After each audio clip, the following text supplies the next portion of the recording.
Hello everyone, I hope all are feeling well. जो भी जहाँ होंगे बढ़िया होंगे। और इस वीडियो में हम लोग कोशिका के बारे में जानेंगे, आखिर कोशिका होता क्या है, और भी बहुत सारी इसके बारे में इंफॉर्मेशन देखेंगे, क्योंकि कोशिका से हर एक एग्जाम में क्वेश्चंस आते हैं। तो यहाँ पे देखिए, कोशिका यानी कि सजीवों के शरीर की रचनात्मक और क्रियात्मक इकाई है और प्रायः स्वतः जनन की सामर्थ्य रखती है। यह विभिन्न पदार्थों और छोटा संगठित रूप है जिसमें वो सभी क्रियाएं होती है, जिन्हें सामूहिक रूप से हम जीवन कहते हैं। कोशिका का अंग्रेजी शब्द सेल है, लैटिन भाषा के सेलुला शब्द से लिया गया है, जिसका अर्थ एक छोटा कमरा है। कुछ सजीव जैसे जीवाणुओं के शरीर के एक ही कोशिका से बने होते हैं, उन्हें एक कोशिकीय जीव कहते हैं। जबकि कुछ सजीव जैसे मनुष्य का शरीर अनेक कोशिकाओं से मिलकर बना होता है, उन्हें बहुकोशिकीय सजीव कहते हैं। कोशिका की खोज रॉबर्ट हुक ने किया था। स्लाइडेन तथा सॉन ने कोशिका सिद्धांत प्रस्तुत किया, जिसके अनुसार सभी सजीवों का शरीर एक एवं एकाधिक कोशिकाओं से मिलकर बना होता है तथा सभी कोशिकाओं की उत्पत्ति पहले से उपस्थित किसी कोशिका से होती है। सजीवों की सभी जैविक क्रियाएं कोशिकाओं के भीतर सजीव होती है। कोशिकाओं के भीतर की आवश्यक आनुवांशिक सूचनाएं होती है, जिनसे कोशिका के कार्यों का नियंत्रण होता है तथा सूचनाएं अगली पीढ़ी की कोशिकाओं में स्थानांतरित होती है। कोशिका का विधिवत अध्ययन कोशिका विज्ञान या कोशिका जैविकी कहलाता है। अगर आविष्कार एवं अनुसंधान का इतिहास की बात करें तो रॉबर्ट हुक ने 1665 में बोतल की कॉर्क की एक पतली परत के अध्ययन के आधार पर मधुमक्खी के छत्ते जैसे कोष्ठ देखे और इनमें कोसा नाम दिया। यह तथ्य उनकी पुस्तक माइक्रोग्राफिया में छापा। रॉबर्ट हुक ने कोसा भीतीय के आधार पर कोसा शब्द प्रयोग किया। 1674 एंटोनी वान ल्यूनहोक ने जीवित कोशिका का सर्वप्रथम अध्ययन किया। उन्होंने जीवित कोशिका को दांत की खुरचनी में देखा था। 1831 में रॉबर्ट ब्राउन ने कोशिका में केंद्रक तथा केंद्रिका का पता लगाया। तदोरचित नामक वैज्ञानिक ने 1824 में कोशिका सिद्धांत का विचार प्रस्तुत किया, परंतु इनका श्रेय वनस्पति विज्ञान शास्त्री स्लाइडेन और जंतु विज्ञान शास्त्री साल को दिया गया। प्रस्तुत किया गया, बतलाया गया कि कोशिका पौधों तथा जंतुओं की रचनात्मक इकाइयाँ है। 1855 में रोडोल्फ विर्चो ने विचार रखा कि कोशिका सदा कोशिकाओं के विभाजन से ही पैदा होता है। वाटसन और क्रिक ने डीएनए के डबल हेलिक्स संरचना की पहली बार घोषणा की। 1981 में लिन मार्गुलिस ने कोशिका क्रम विकास में सिबियोस पर शोध पत्र प्रस्तुत किया। वाल्डेयर ने गुणसूत्र का नामकरण किया। इमेज स्विम्पर ने पर्णहरित का नामकरण किया। 1892 में वीजमैन के सेम्टोप्लाज्म एवं जर्मप्लाज्म के बीच अंतर स्पष्ट किया। 1955 में ईजी पोलैंड ने राइबोसोम्स की खोज की। अगर इसकी प्रकार की बात करें, कोशिकाएं प्रायः दो प्रकार की होती है, प्रोकैरियोटिक कोशिका तथा यूकैरियोटिक कोशिका। प्रोकैरियोटिक कोशिका प्रायः स्वतंत्र होती है, जबकि यूकैरियोटिक कोशिका बहुकोशिकीय प्राणियों में पाई जाती है। प्रोकैरियोटिक कोशिका में कोई स्पष्ट केंद्रक नहीं होता। इनमें पाए जाने वाले अल्प विकसित केंद्रक को केंद्र का भाग कहते हैं, जो कोशिका द्रव में बिखरे होते हैं। इस प्रकार की कोशिका जीवन तथा नीली हरी शैवाल में पाई जाती है।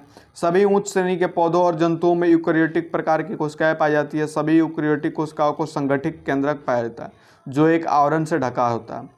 कोशिका संरचना की अगर हम बात करें तो कोशिका सजीव होती है तथा ये सभी कार्य करते हैं जिन्हें सजीव प्रणाली करते हैं। इनका आकार अति सूक्ष्म तथा आकृति गोलाकार होता है। अंडाकार, स्तंभकार, रोमयुक्त, कशाकिभिक, बहुजातीय आदि प्रकार की होती है। ये जेली जैसी एक वस्तु द्वारा घिरी होती है।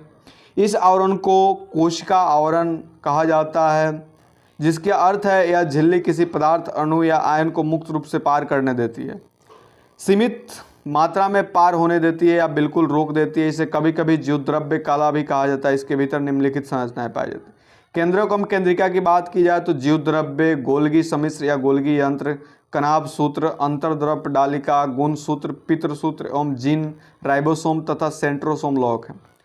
कुछ खास भिन्नताओं को छेड़ सभी प्रकार की कोशिकाएं, पादप एवं जंतु कोशिकाएं की संरचना लगभग एक जैसी होती है। यह सजीव और निर्जीव दोनों तरह की इकाइयों से मिलकर बनी होती है। एक समान कोशिका या प्रारूपिक कोशिका के मुख्य 3 भाग होते हैं: कोशिका आवरण, कोशिका द्रव्य एवं केंद्रक। कोशिका आवरण कोशिका का सबसे बाहर का आवरण या घेरा होता है।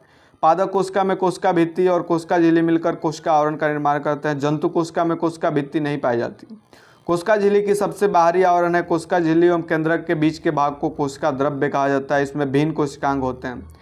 केंद्रक कोशिका के अंदर पाए जाने वाली एक गोल एवं संघन रचना है। केंद्रक को कोशिका का मस्तिष्क कहा जाता है। जिस प्रकार शरीर के सारे क्रियाओं का नियंत्रण मस्तिष्क करता है, ठीक उसी प्रकार कोशिका के सारे कार्यों का नियंत्रण केंद्रक द्वारा होता है। केंद्रक की अगर बात करें तो एक कोशिका में सामान्यतः एक ही केंद्रक होता है, किंतु कभी कभी एक से अधिक केंद्रक भी पाए जाते हैं। कोशिका के समस्त कार्यों का यह संचालन केंद्र होता है। जब कोशिका विभाजित होती है तो इसका भी विभाजन हो जाता है। केंद्रक कोशिका के भीतर एक तरल पदार्थ कोशिका द्रव्य प्रायः तैरता रहता है। इसका यद्यपि कोई निश्चित स्थान नहीं होता है, तथापि यह अधिकतर लगभग मध्य भाग में स्थित होता है। कुछ कोशिकाओं में इसकी स्थिति आधारीय और कुछ में सीमांतीय भी होती है। केंद्रक की आकृति गोलाकार, वर्तुलाकार और अंडाकार होती है, तथापि कभी कभी यह बेलनाकार, दीर्घवृत्ताकार, सपान, शाखान्वित, नाशपाती जैसा, भालाकार आदि स्वरूपों का भी हो सकता है। इसके भीतर केंद्रक रस, केंद्रिका और पित्तसूत्र पाए जाते हैं। केंद्रक के आवरण को केंद्रक कला कहते हैं। केंद्रिका की अगर हम बात करें तो प्रत्येक केंद्रक में एक या अधिक केंद्रिका पाई जाती है। कोशिका विभाजन की कुछ विशेष अवस्था में केंद्रिका लुप्त हो जाती है, किंतु बाद में पुनः प्रकट हो जाती है। केंद्रक के भीतर रेनिन-क्यूलिक अम्ल तथा कुछ विशेष प्रकार के एंजाइम अधिक मात्रा में पाए जाते हैं। केंद्रिका सूत्रण तथा सूत्री विभाजन में महत्वपूर्ण भूमिका अदा करते हैं। जीव द्रव्य यह गाढ़ा तरल पदार्थ होता है। इसकी अगर कार्य की बात करें तो वृद्धि एवं चयापचय, सृजन, प्रोटीन संश्लेषण, इन सारी चीज़ों में इसका यूज किया जाए।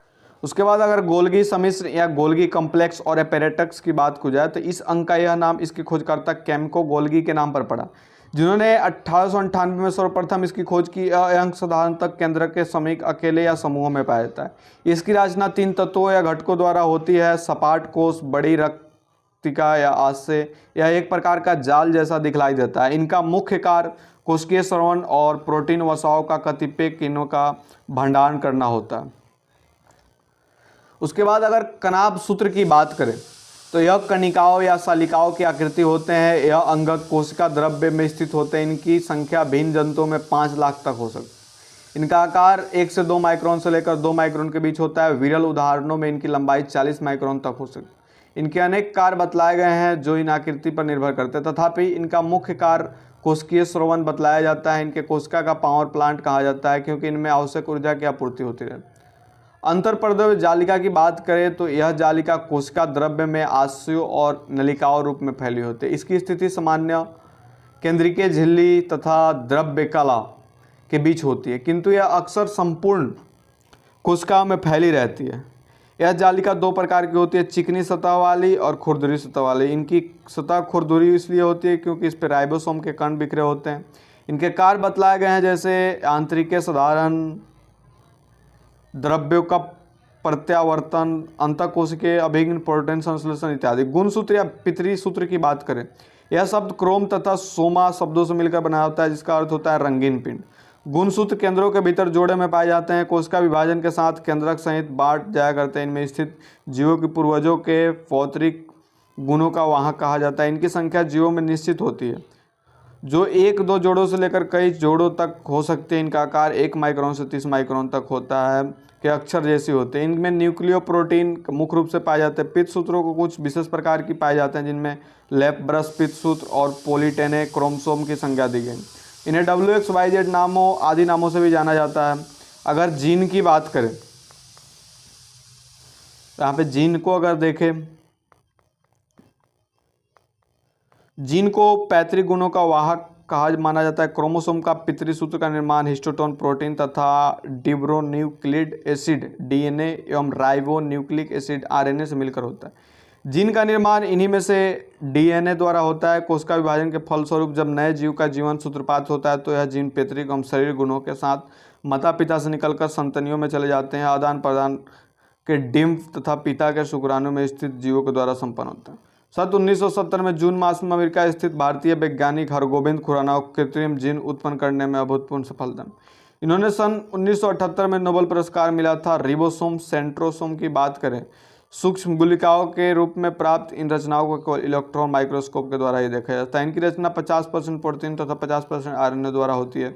यह विशेषकर अंतर्द्रव्य जालिका के ऊपर पाए जाते हैं। इनमें प्रोटीन का संश्लेषण होता है। सेल्स यानी कि कोशिका के बारे में छोटी सी इन्फॉर्मेशन कैसी लगी आप कमेंट करके बताओगे। जल्दी मिलते हैं आपसे नेक्स्ट वीडियो में, तब तक के लिए बाय बाय।